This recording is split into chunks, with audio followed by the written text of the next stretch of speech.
Hi guys, Murph here for another Throwback Thursday episode.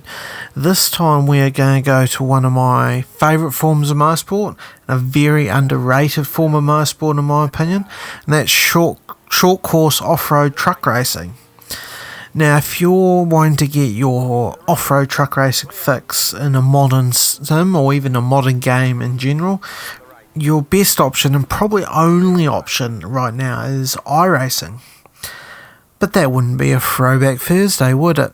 So I could go back to the days of R Factor 1 where there was some pretty good off-road racing, but for today we're going to go way back to the end of the 80s, the year's 1989. I've only been around for a couple of years. My wife was born that year, and my previous Throwback Thursday was from a game from the same year.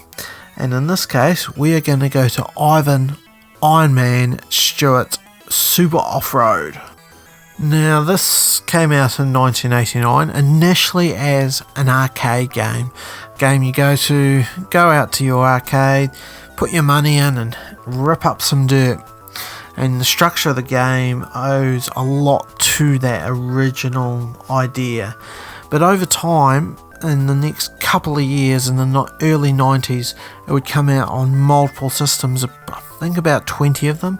For me, most importantly, it came out on PC. It's where I played it first. It was installed on my dad's PC that he got in the early 90s. So as a young kid, I played it to death along with all the other racing games like the Indy 500 game. Now, jumping back to its roots as an arcade game, if you think about the arcade games, it'll explain the structure of the game and why it works the way it does. The game starts off real easy. You can win races quite simply, and that is done as a hook to draw you in. And then once you're drawn in, it would progressively get harder and harder. And if you want to get to the new tracks, you'd have to win races, because you had to win races to progress. If you lost, you were done, or you had to pay more money. And that's the trick. By having it so that you had to win, and if you lost, you had to put more credits in, more money in, to get to the next level. Now, as you can see on the screen right now, you can also upgrade your truck with tyres, shocks, acceleration and top speed, all self-explanatory, all probably give you the premise of what they do. Shocks for the bumps, tyres for the grip, etc, etc, etc. The other thing you might notice on the screen right now is a player 2 and player 3 options. Now, you could have a couple of mates over, one of you on a joystick, the other two on sharing a keyboard, getting all snugly sharing a keyboard, and you could have some races.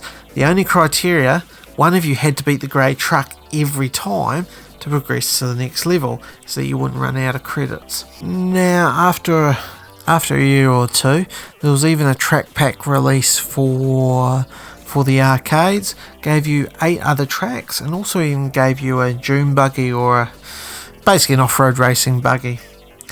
Unfortunately, it never came to the consoles or the PC version, but hey, having an upgrade, having an expansion pack, it's pretty big back in the old late 80s, early 90s. It was there, but there wasn't a lot of games doing that sort of thing, so certainly something then that years to come would become quite popular, and this was one of the first games that decided to do that. And it also produced a couple of sequels: Off-Road Challenge, Super Off-Road the Baja, obviously loosely based on the Baja 1000, and Off-Road Thunder. They all came out in the mid to late 90s for PC, in Nintendo 64 and SNES on the respective games. They didn't end up being as popular as this, and they were quite a departure, because they went from the top-down kind of almost RC racing-esque style to proper racing, proper 3D tracks and animations.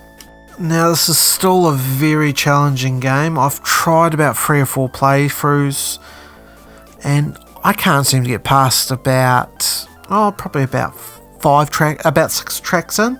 It gets quite tough, and it's actually still worth a go. You can find these on various abandonware websites and stuff like that, although they are a wee bit plagued with viruses, so you've got to be careful, but you can find them. Just put in the Google search the Ironman Stewart's Super Off-Road and you'll find ways to play it. So I'd highly recommend giving it a go, whether you've played it in the past and want to relive those memories, or if you like your old arcade games, go and find it and give it a go, because it is an absolute blast. Anyway, I hope you enjoyed this version of Throwback Thursday. Bit of a departure from the previous one, which was very simulator based. This is going to the same era, but going for a very arcade version, a very arcade racing game. Both of them equally as fun, both of them equally as challenging. Anyway, I hope you guys enjoyed it. Please like and subscribe, and we'll catch you for the next one. Ciao!